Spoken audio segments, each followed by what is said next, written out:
It's my utter pleasure and honor to introduce Professor Ben Feringa.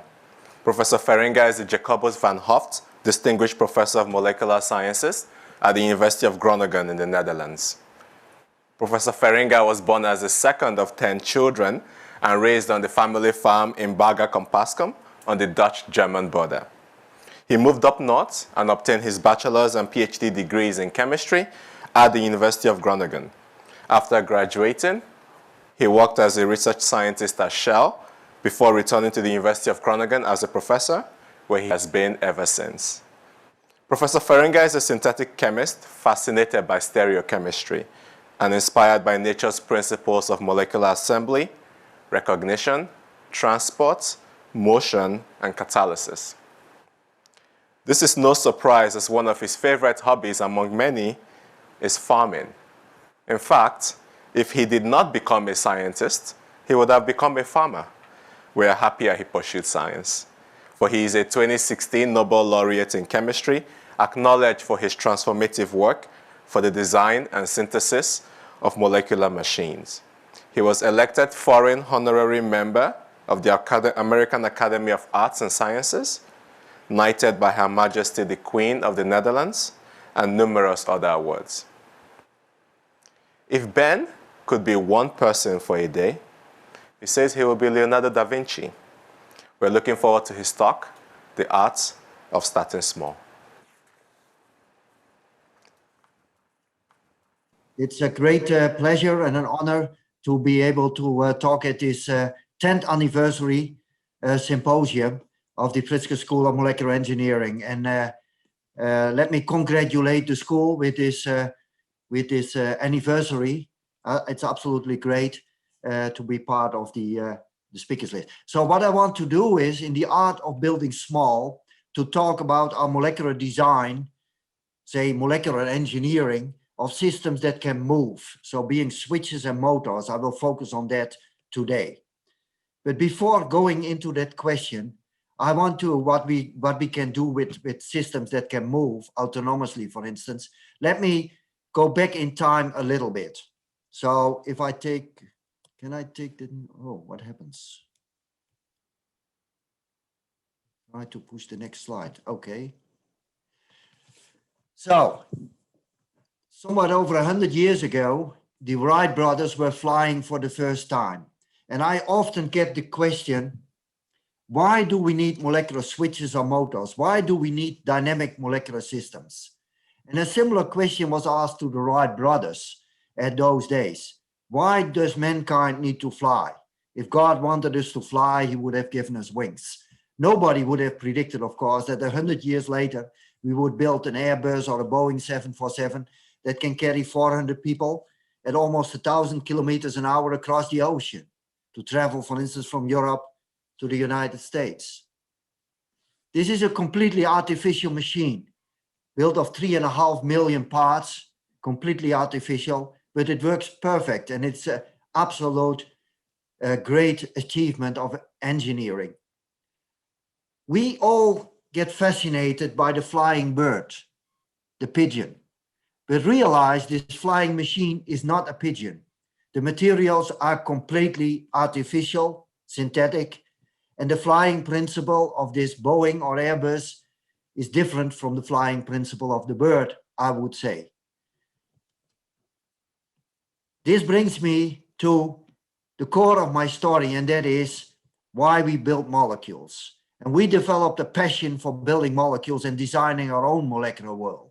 Chemical synthesis, and basically I'm a synthetic chemist, and together with my students, like in so many laboratories and like also in your laboratories, we design molecules and materials for all kinds of purposes, being it to test a theory, making a new material, or for instance, for pharmaceutical properties or making a drug.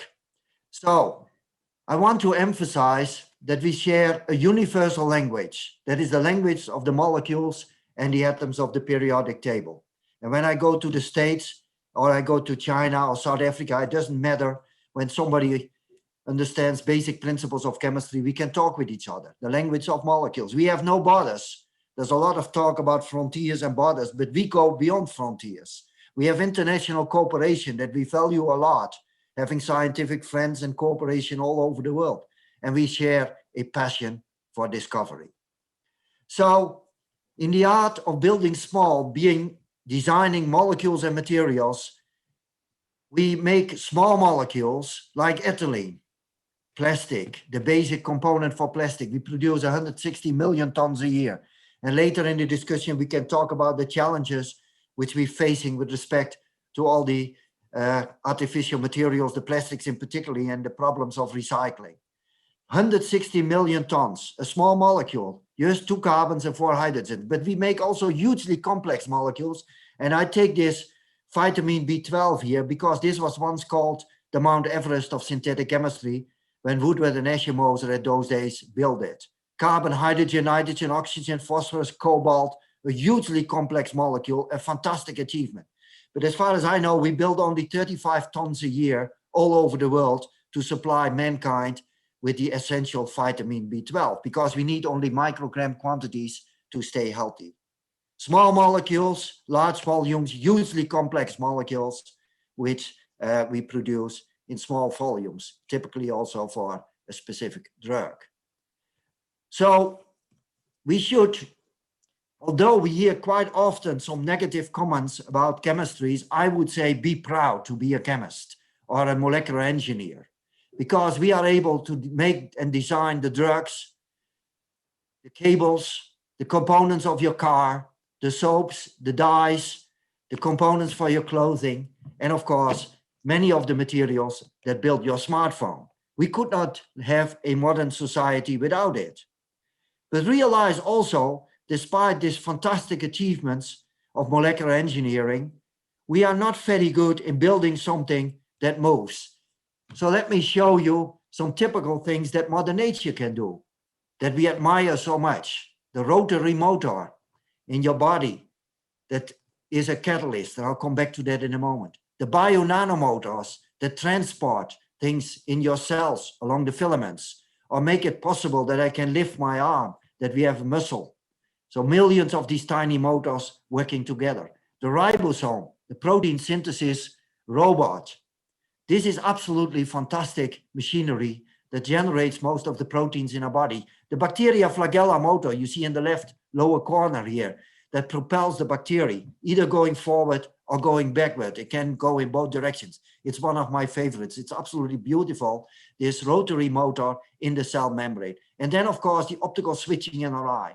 The fact that I can see you, you can see me, that you can see the screen, you can follow my talk, is due to these millions and millions of tiny retinal molecules in your eye that switch back and forth and make it possible that the signal goes to the brain and we can see. All these tiny machines, confront us with the challenge, how can we make something that moves, that responds to a signal from the environment and don't do a kind of mechanical function?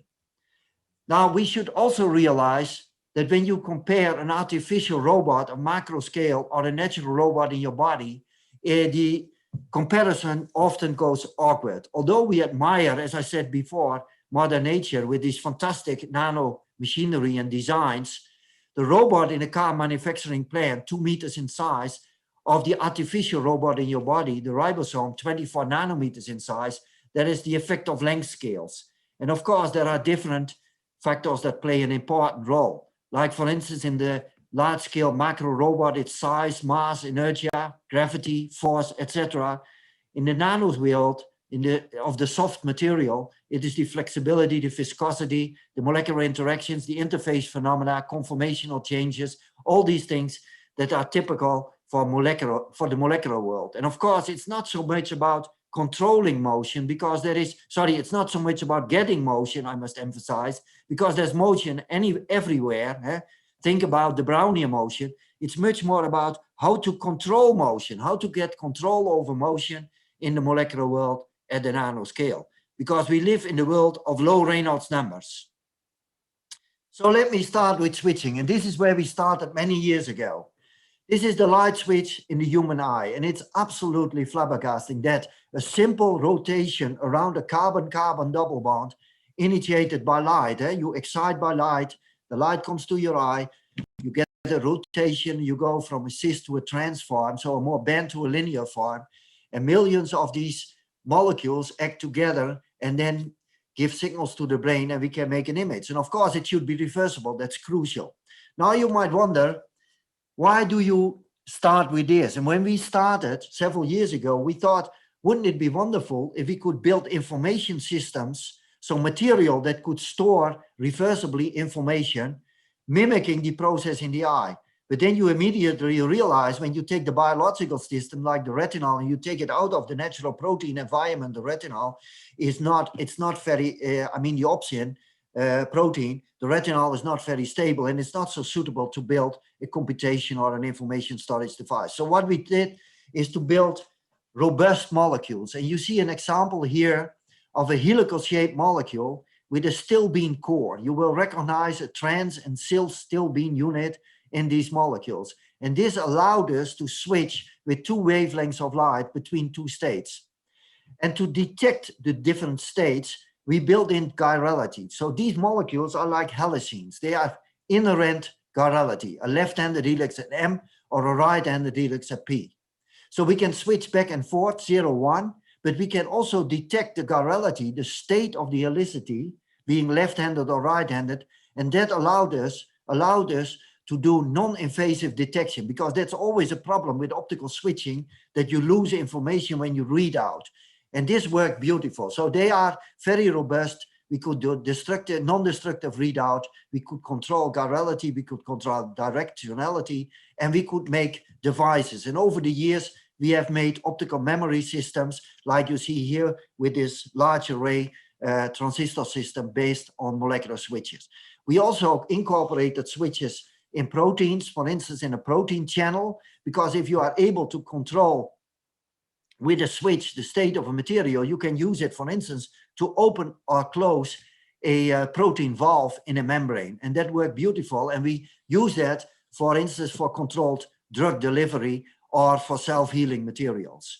We also introduced switches in pharmaceuticals, and I will come to that in a second. But the whole basic principle is that using different types of switches, and I show you on one example here, but we have different types of switches, and they are used now all over the world in the laboratories to control properties. You can use them to control memory systems, protein channels, pharmaceuticals, but in particularly control material properties. And I'll show you a few examples here. I mentioned already information systems, where you can write information, for instance, in a piece of plastic. You can do 2D and 3D patterning, for instance, holographic patterning in soft materials like gels. So we have been able, like several groups, been able to write information in, for instance, in hydrogels. You can make responsive surfaces by coating these materials on surfaces with different electro or photoresponsive switches, and then you can have responsive surfaces, or you can change conductivity, etc. And for instance, what we recently did, build these switches into self-assembled systems to make polymers, supramolecular polymers. For instance, in this case, as you see in the right lower corner, where you have urea groups, they form strong hydrogen bonds or multiple hydrogen bonds, and you can make tapes, and you can make supramolecular polymers, and you can control this polymer behavior and the material properties using light as an external signal, because it is an intrinsic switch function. Let me very briefly show you how we make smart pharmaceuticals. Now, we all know when you take a drug, a pharmaceutical, when the doctor prescribes it, you want to have action at a certain spot, there where it's needed. For instance, think about a tumor and a chemotherapeutic agent, or think about an antibiotic. The antibiotic should do a job exactly on the spot where it's needed, where the infection is, and not anywhere else in the body. You want to prevent that, because you don't want to have the problem with your normal bacteria in your guts, for instance. So the idea was, how can we get high precision in therapeutic action by switching a medicine on and off with a light signal, exactly there where it's needed. And I will show you one example. So what we do is we inactivate the drug and we activate it on the spot. And the beauty of light is that it has high spatial temporal control, because you can precisely control where you irradiate and where you activate your pharmaceutical or your material. So here is an example. This is ciprofloxacin. This is a common broad-spectrum antibiotic. We took away the heterocycle. We introduced an azobenzene switch. This is a common azobenzene switch that is used by many, many groups over the last decades. And the idea is when you switch between a cis and trans state, you might be able to control the activity. And we were maybe a little bit lucky, but the trans form turned out to be inactive. That's what we actually want, because the trans form is the more stable form. And then we switch with light and we go to the cis form. It activates and we get a beautiful activation of the antibiotic. And you can see here that we can show by growing bacteria in a typical Petri dish and then use a mask, we can grow a yin-yang figure of bacteria. So we can switch on and off with the light, and we can pattern bacterial growth. But the most important thing is that this activated system automatically inactivates because the cis form is less stable and it goes back to the trans form, which is inactive. And we can precisely tune, and this is the beauty of molecular engineering, you can precisely tune, of course, the speed at which it goes back. So this can be after 3 hours. In this case, you see here, the bacteria grow normal again because the antibacterial agent is gone. Or you can tune it for 24 hours or 48 hours. And our dream, of course, is that we then use it in the body and precisely activate it on the spot. And then after 24 hours or 48 hours, it's gone. The activity is gone, and you don't have the problem of resistance buildup, because this is a real big problem, of course, in the field of antibiotics, resistance buildup. So you want to get rid of this antibiotic activity after some time when it comes, for instance, in the environment. The key issue here, and that we focused on a lot in the last few years, is on red light switchable antibiotics.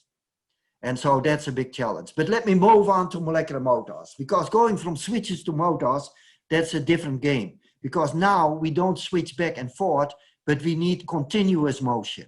And we have to push things out of equilibrium. Realize your body, as I mentioned before, is full of motors. And we all know when something moves due to these motors, your own body, an animal, yeah? And realize, although people tell you maybe sometimes be in equilibrium, please don't. Be in harmony, but not in equilibrium, because if your body is in equilibrium, you are dead. You are constantly pushed out of equilibrium. And this is a big challenge, you know, for us gammas to design systems that you can push out of equilibrium. So here is my favorite motor. This is the ATPA's rotary motor. You see it spinning, a top view and a side view. It's absolutely marvelous. You might consider the motor in your car a beautiful motor. I agree, it's fantastic, but this is the most beautiful one in the world. And realize these tiny nanometer sized motors generate ATP, the fuel in your body. And I learned from my colleagues in biology that they generate nearly half your body weight in ATP every 24 hours. Can you imagine half your body weight? You don't eat half your body weight of food, of course. So this is a fantastic recycling system, and we can learn something from it, because one of the big challenges in the field of chemistry and material science is, of course, recycling. How are we going to recycle our plastics, etc.? Your body knows how to do that. Look, these machines make ATP. They make lots of kilograms, and it's recycled.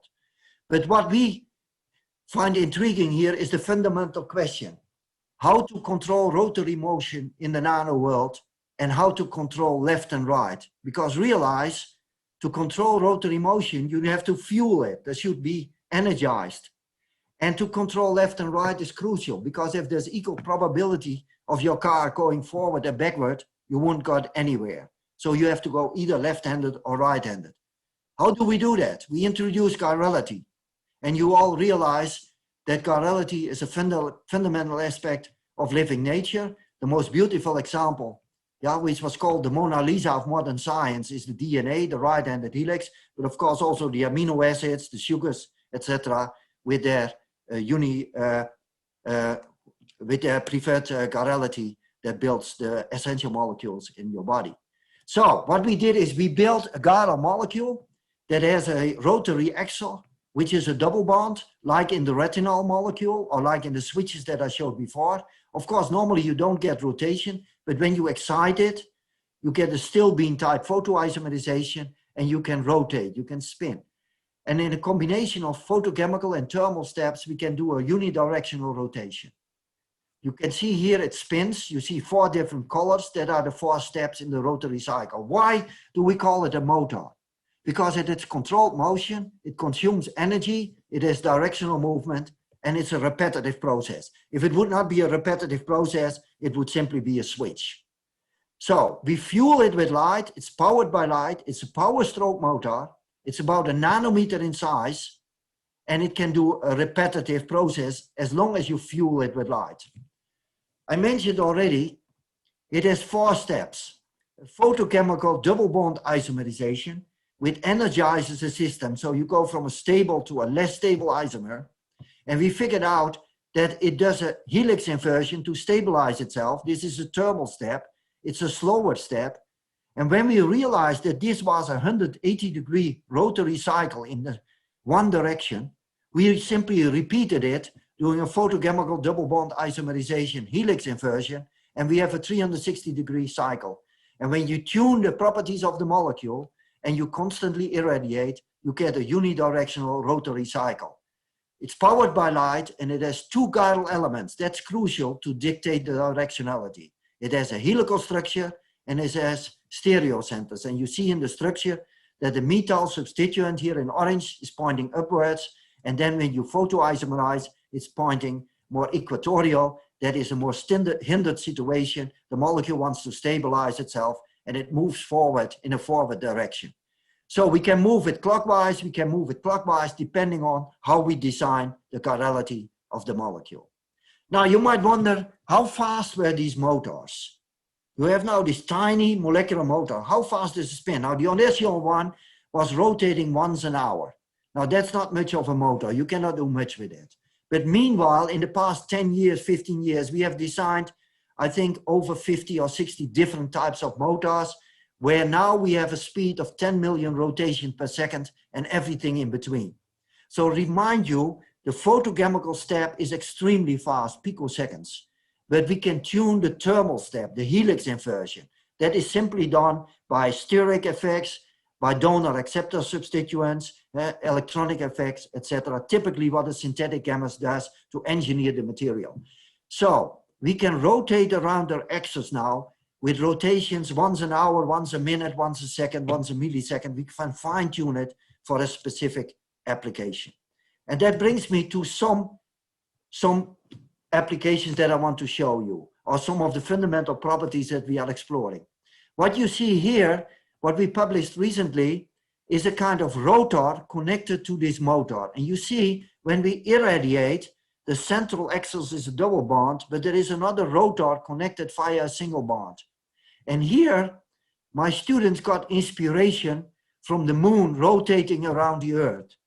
Now you might ask, are these students in the Feringa group so romantic that they look at the moon all the time? Maybe they are, but this was not the reason. The reason was that there is a very interesting movement. You know, you always see the moon from the same side.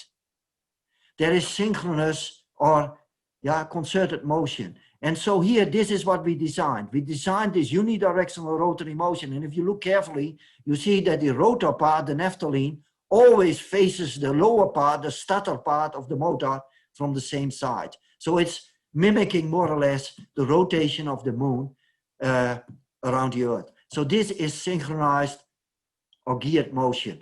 And we did this to get the next steps toward coupled motion, because this is really important. You can design a motor, but you want to do something with it. To build machinery, you have to couple different elements together.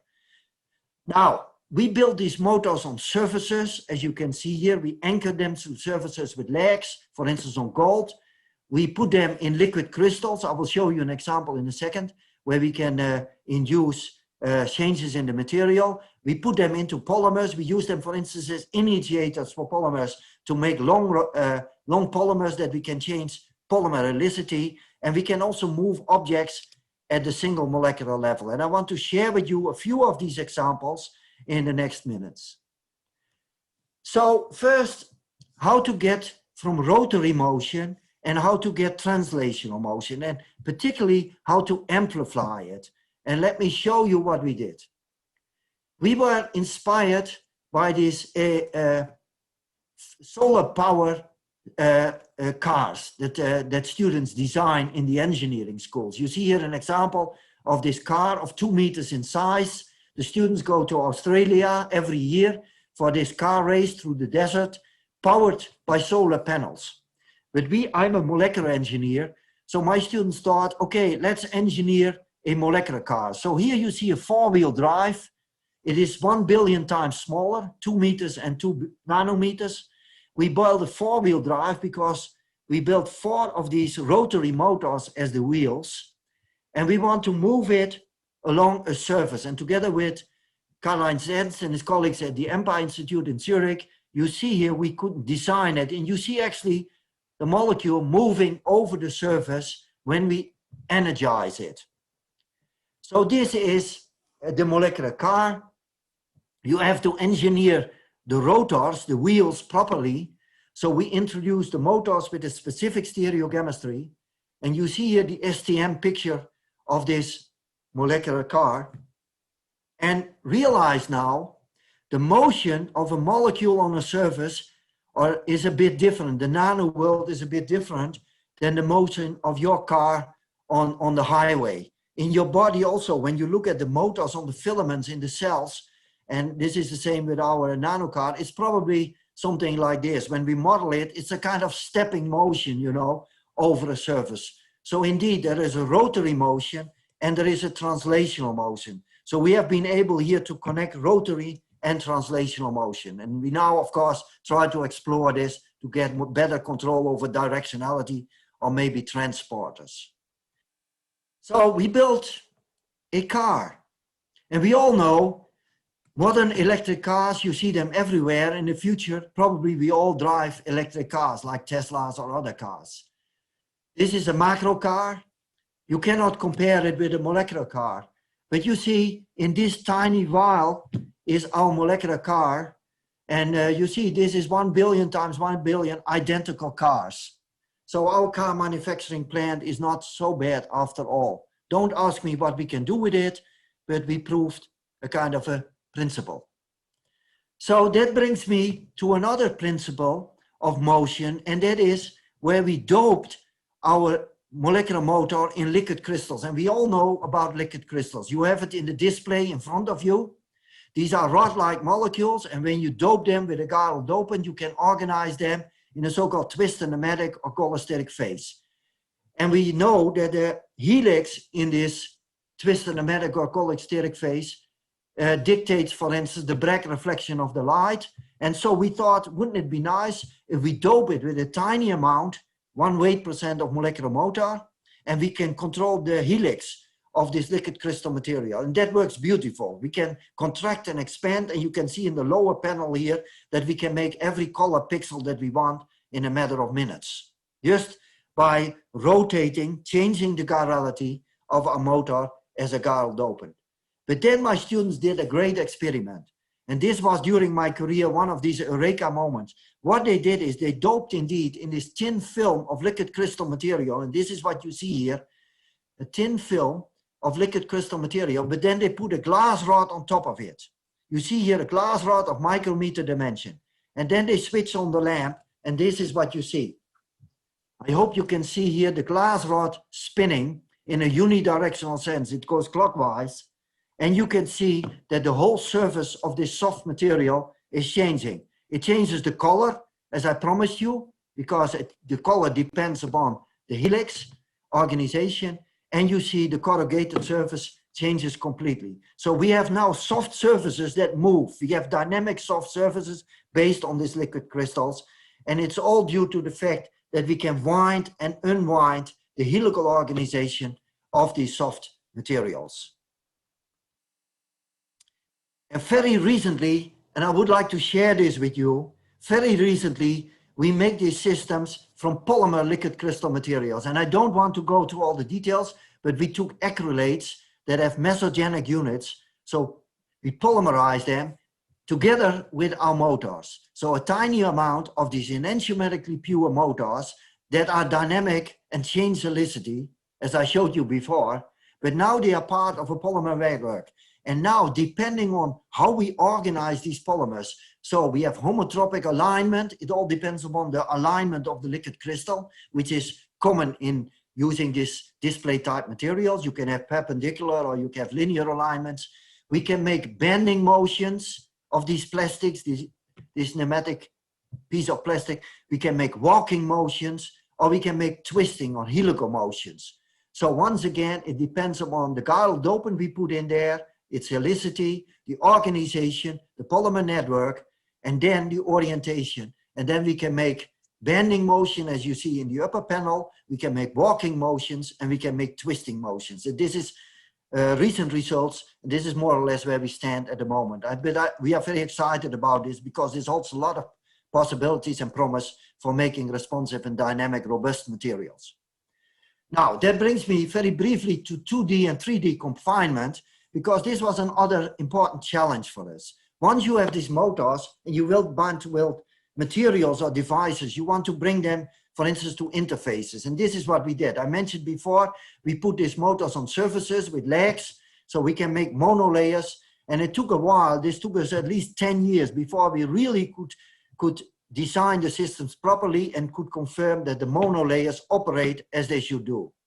But now we have built, as I'm from the Netherlands, you will appreciate, we built a Dutch windmill park. This is, in the back, you see the pictures of the windmills that our ancestors built 500 years ago to pump the waters out of the Low Countries, the Pays-Bas.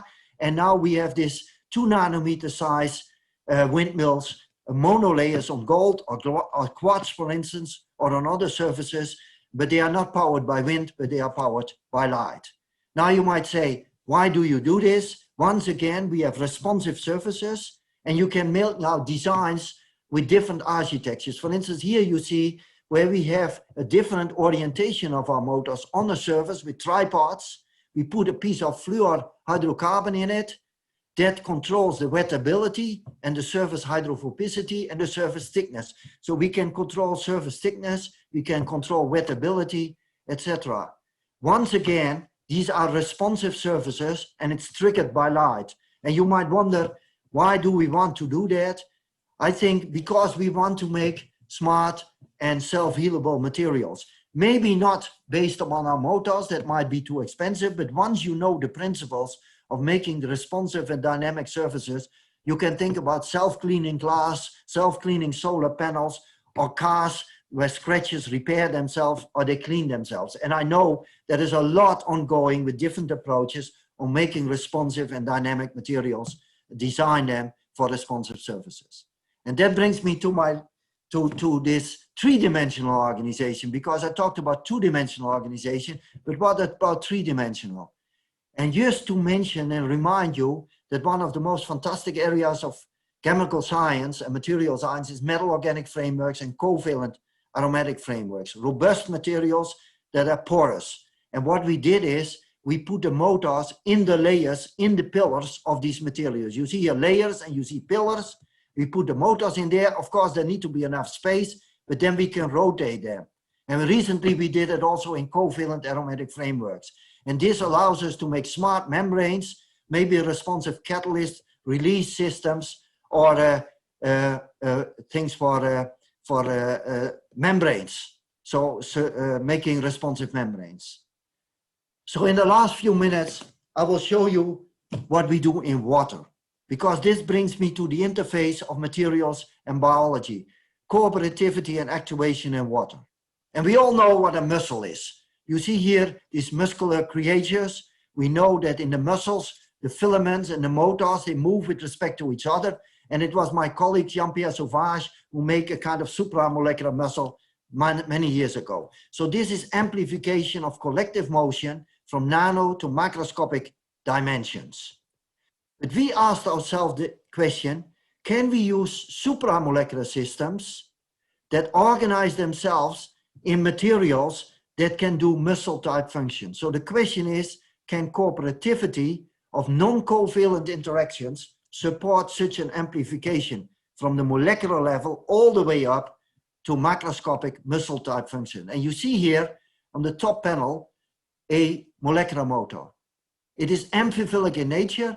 It has hydrophobic tails and hydrophilic groups, carboxylic acids. It nicely dissolves in water, and like a detergent, it assembles and it forms these 5 to 6 nanometer fibers in water. But this is not a muscle. So we had to find ways to organize it.